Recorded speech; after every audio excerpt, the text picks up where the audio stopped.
G'day there, ladies and ledians. Welcome back to another episode of my Dragon Quest IX Let's Play.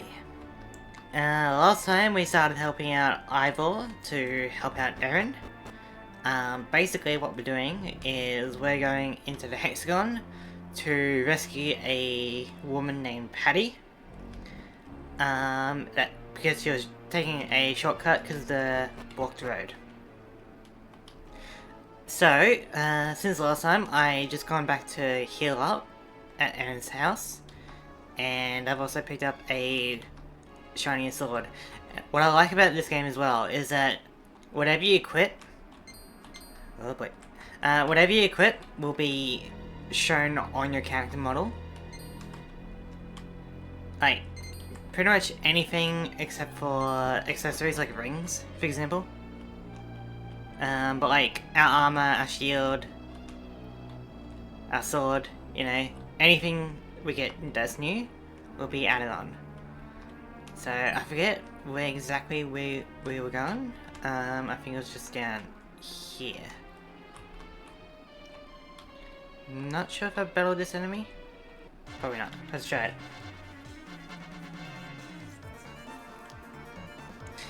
But we're pretty much near the end of the dungeon anyway. Oh, one shot.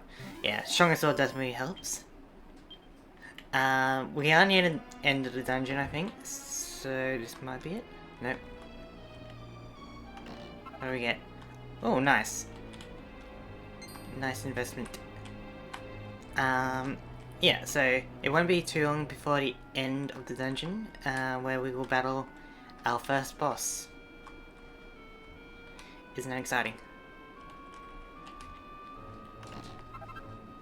A bit of a fan, I'm sure that can come in handy later on. Just trying to preserve our HP and MP, you know? So I think it's this way then.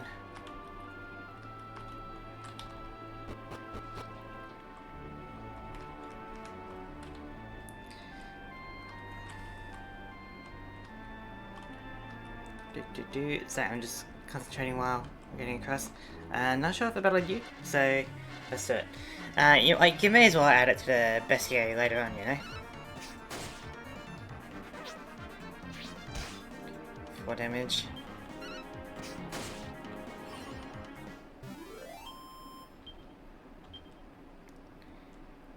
Yeah. Yep, so I believe the boss battle is just over there. Let's just check over here. It's the RPG trope of going everywhere but the main way, you know? Chimera Wing. They'll let us fast travel back out, so that'll make it a bit quicker.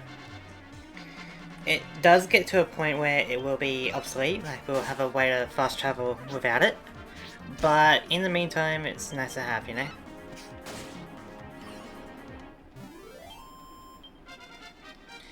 Nice, a good level up before we go to the battle.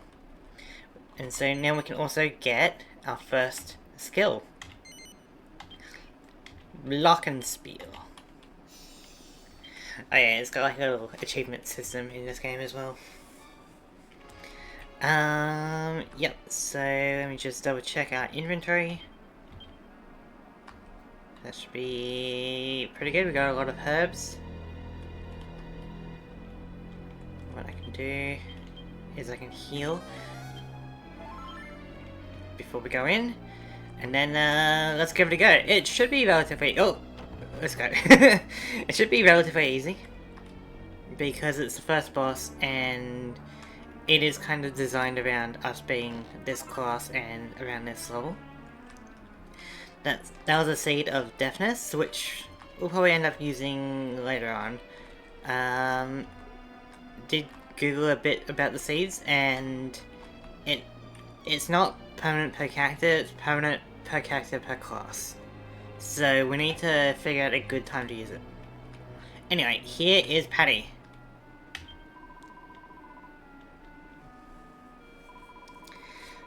Also a good contender for best girl.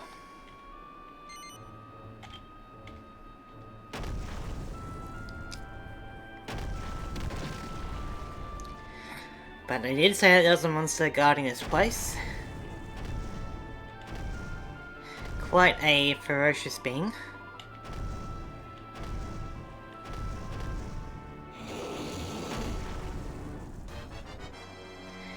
Alright, boss battle, the Hexagoon. It's pun on words with hexagon. So, let's give out the... or maybe I don't want to do this. This is like good for later on, because it'll allow us to attack while still defending, because defending will like half the damage or something. But we kind of want to preserve our MP for healing, which is probably realistically better than what we can get from defending. So, we don't have many options, so it's just battle. Okay, we're doing good.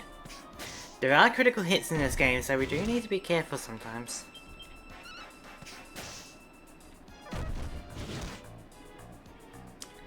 I think we do one more, then we can heal up. Oh. Okay. So, let's heal.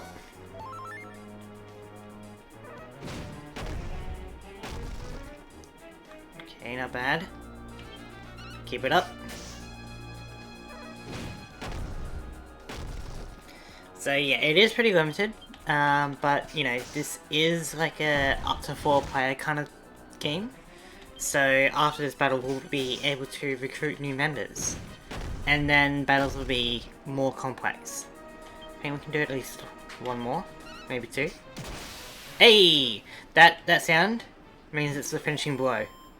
So, our first boss is completed. Let me...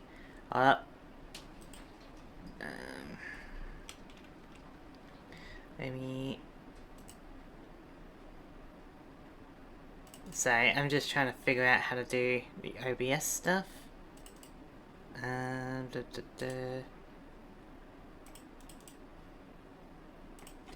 we go.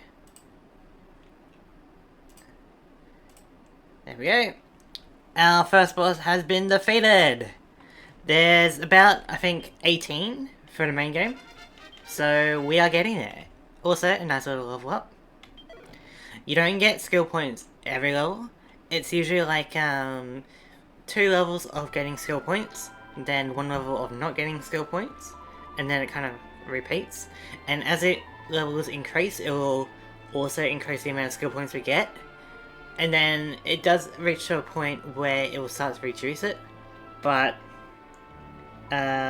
you do get a lot of points. And with like 12 classes, you have more than enough for what you need by the end of the game, you know?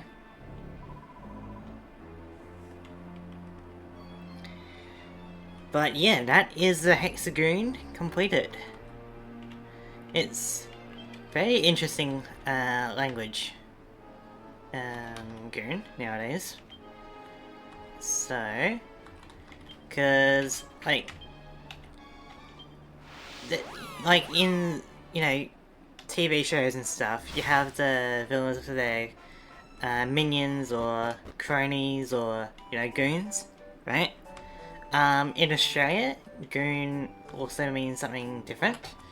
For example, there's like,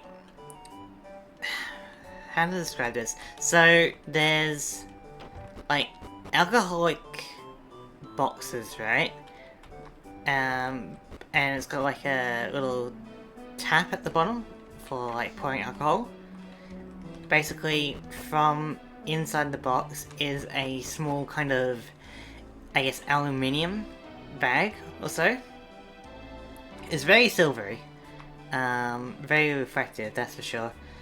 And so basically it's just a cheap alcohol bag, and what people would do, I don't know from experience or anything, but what people do is at parties they have it like hanging from the ceiling, and then just kind of, where are we going? Where's Aaron at? Maybe talk to Isla. Yeah, they'll have like this goon bag at the hanging from the ceiling. Where am I supposed to go? Didn't really pay attention. Maybe front of the town? Anyway, so yeah, the goon bag is like a really like cheap alcohol kind of thing for parties. But nowadays, if you've been on the internet long enough, it also means something else, which is, I guess, interesting. I should have listened to where Patty said she was going. Ah, at the end. Okay, gotcha. Yeah, that makes sense. Duh. Because Patty is an innkeeper. Aaron's father was a legendary innkeeper, so I guess the inn makes sense. There we go. The two best girls, what? Two of the best girls in the game.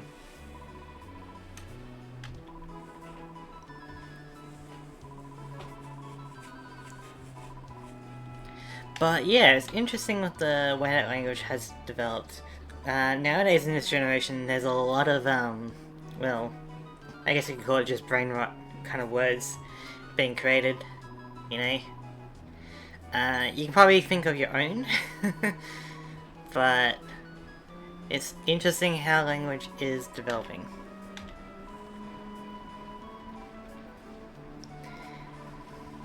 But yeah, when I say like a goon bag, I don't mean like the internet goon. I'm talking alcohol here, like very cheap, like I guess beer.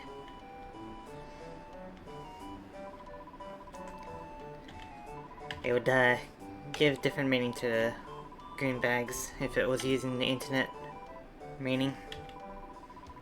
But in any case, we have defeated our first boss. So now we just gotta help out the townsfolk here before we're able to move on. They're still kind of clearing the landslide towards Stornway, so we got a little bit of time to go. I'm also sorry if I'm like skipping the dialogue for you. I am pretty familiar with this. If you are interested, you can, I guess, slow down the video, or you could play the game. You could watch someone else play, I guess. So yeah, I am sorry about the story aspect. So now, basically what's happening is Erin is not wanting to move on because she doesn't believe in all this like incredible inn stuff. So I believe we can be able to go just to Erin's house. Yeah. Who is this chap? Remember, we can see departed spirits, so I haven't moved on quite yet. And so Edwin, pun actually intended in this game, is unable to move on. Now this, remember that kind of pink floating thing near the Celestial Chariot in the woods? Well, this is our, I guess, companion for the quest. This is, I believe, Stella. One sec. The Supreme Stupendous Stella, stunning skipper of the sky-soaring Starflight Express. Ta-da! Basically, because we don't have a voice in this game, and your companions are basically mute as well, like they don't have an impact on the story. This is your like Navi or your Fi from Zelda, you know? Basically someone to kind of lead us in directions and kind of talk to, I guess. She also has some good plot relevance. Because she's part of the Starflight Express, we kind of need her to get back up there, you know? It's a mutual thing.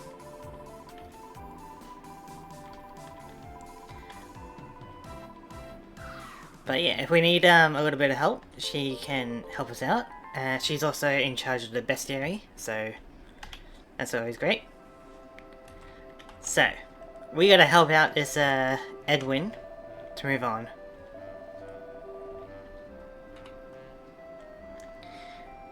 And yeah, so spirits like that are like they haven't been able to move on. They're a bit restless.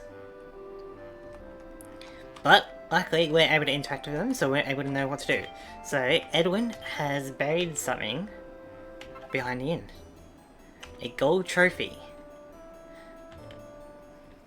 This will be proof to Erin that her father was like an incredible innkeeper, and it will also kind of encourage her to follow in her dad's footsteps.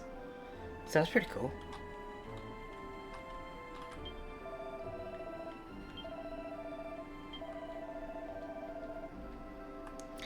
But yeah, I guess Dad didn't want Erin to know about it because just wanted to have a peaceful life, you know. And I think, yeah, there is a completely interesting reason why they had to move over to Angel Falls. Yeah, it's about to be explained. So, basically, Erin was very sick as a kid, and the rumor is that healing the waters of Angel Falls are able to heal sickness. And so Erin gave up his Edwin gave up his prestigious inn-keeping business in Stornoway just to come to Angel Falls to heal his daughter. And then he decided to just raise her here instead of going back, you know? He changed your lifestyle for your daughter.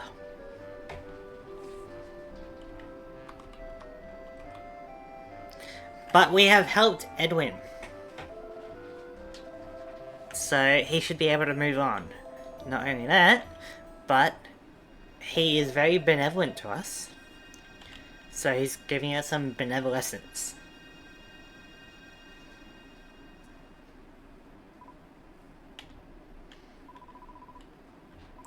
We proved to Stella that we are a Celestian, and so now we can kind of team up together. However, we are not quite seeing the benevolence. As I said before, we're kind of half Celestian, half mortal at this point.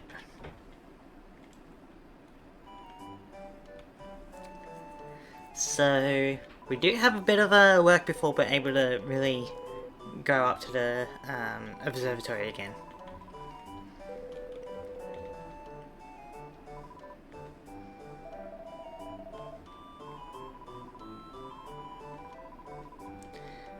This is them having a little moment before they're like never to be seen again. I was gonna step up, be less of a, I guess, a show off, be a bit more responsible, take over the inn in Angel Falls, you know. So everyone gets a happy ending here, you know. Erin moves over to Stornoway to follow in her father's footsteps. Patty has a new friend. We've got Stella. Ivor's got an inn. I guess Ivor doesn't get the girl in the end, you know, like he doesn't get Erin, but maybe in the future, you know. So how's our team? Yeah, we're looking pretty good. So we are good to head out to Stornoway. I think we'll head to Stornoway, meet some new faces, and then call it there. Isn't that exciting?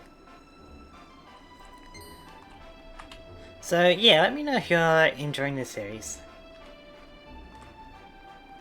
I hope you are, but I mean, it's always nice to get some comments, you know?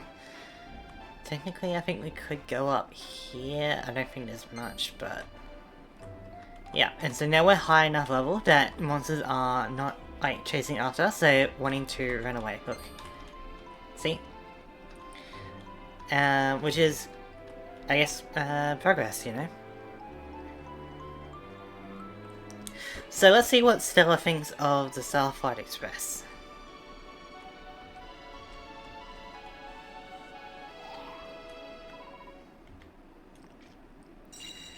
She's the current conductor or like train driver of the Starflight Express. And so if there's anyone that can get us up there, it's Stella. So it's a good teamwork between us, you know?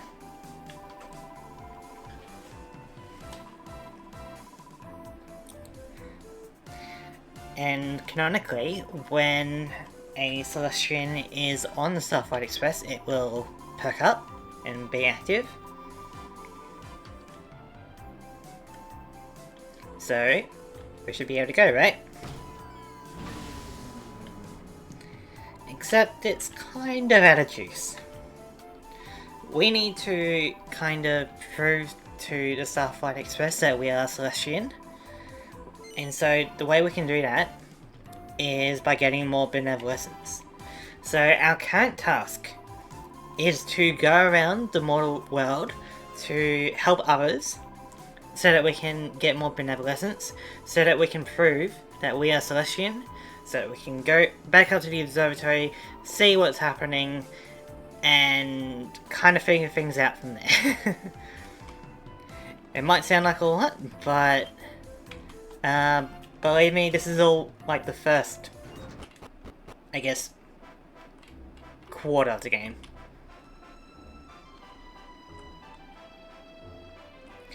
But, you know, we'll get there.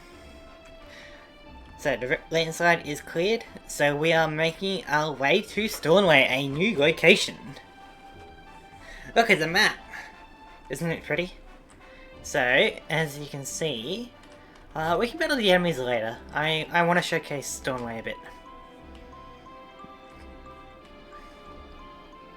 This is a very, like, explorable map. There's a lot of secrets to find. What's this? Coagulant. I believe that's like anti-paralysis. Welcome to Stornway. It's a bit of a kingdom at the moment, you know. Very nice music. I believe this is a staple in the Dragon Quest music. I definitely remember it in Dragon Quest 11. But anyway, we meet up with Aaron and Patty that are going back to their incredible inn. And this is where we get to meet some new players. Because as you may or may not know, this Dragon Quest is designed around the idea of multiplayer. And so if you had multiple people with a DS, you could actually join up on each other. And do like the game and get loot and stuff. I never had that experience because I'm a single dude, right? But, you know, there's still plenty to enjoy if you don't have friends.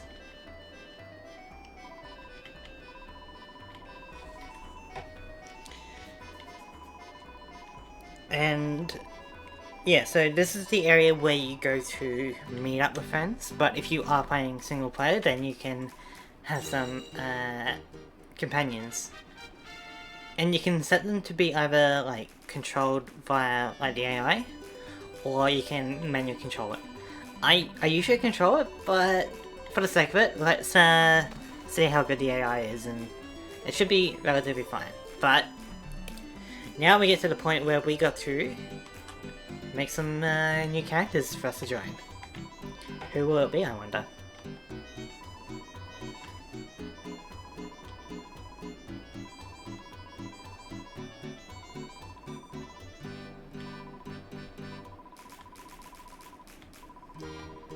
Yeah, so this is where they kind of just explain the multiplayer aspect of it. Fun fact, on my first playthrough, I didn't fully know about this until after the next boss. And so I did that second boss before having a full team. It was a hard battle because it's designed around 4 people, but, you know, I did it. And by coming back later, they really just mean refresh because game, you know. So, Patty!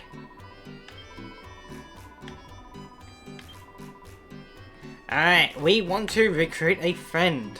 Who's going to join us today? Well, our first companion is going to be a male warrior Probably around this height. That's a good hairstyle for him.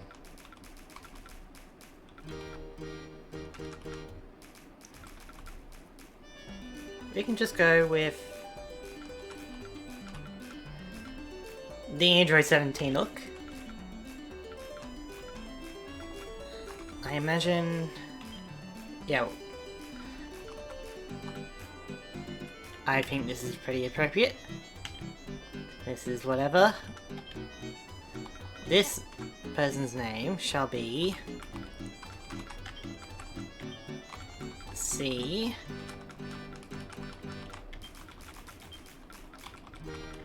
Cubone. After Cardboard Cubone.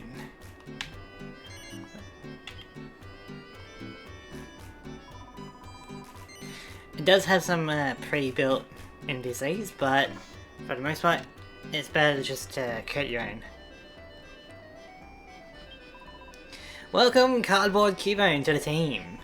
But don't worry, we have another team member. This person wanted to be a priest.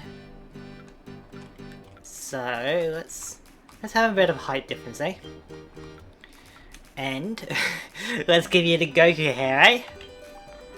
I don't know what your favourite colour is, but to spice it up, let's go with purple.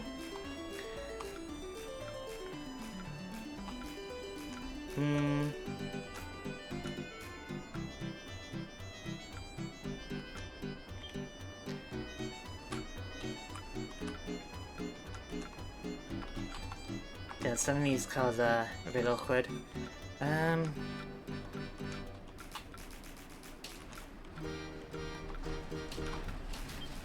Don't know if this is exactly your skin colour from your shorts, but we'll see how we go.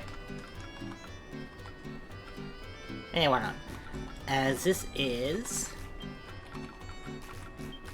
media source.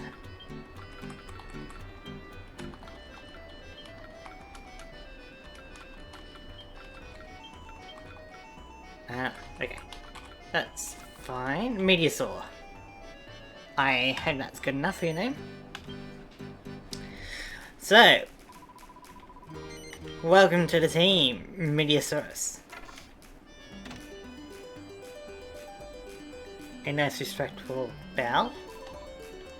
But, of course, there is room for one more, so why not? We're having a martial arts. I don't know if you prefer this, but it's kind of just to round out the team, you know? Yeah, you can go a bit middle.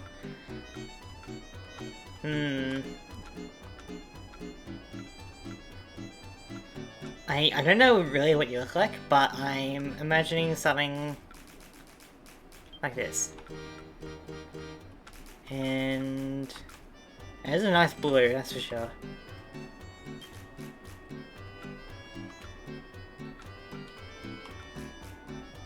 I think this is fine.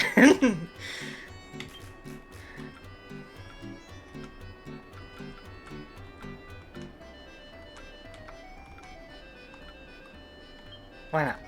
As this is Empress Eevee.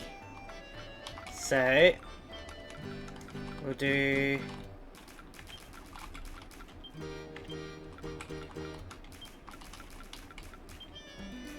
there we go. Well, welcome to the team.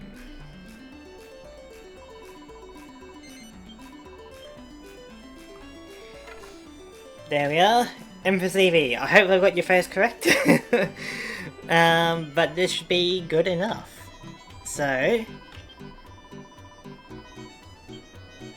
yes, we do get a cool little ability. Only the main character gets this ability. So... that's something. But welcome to the team, people. We got Cardboard Cubone. We got Mediasaurus. And we got Empress Eevee. These are, fittingly for this episode, the Goons of my squad. Alright, that is going to do for today's episode. I hope you all enjoyed today's episode. Leave a comment about what your favourite part is, I guess. And yeah, just thank you for watching, and I'll hope to see you next time. See ya!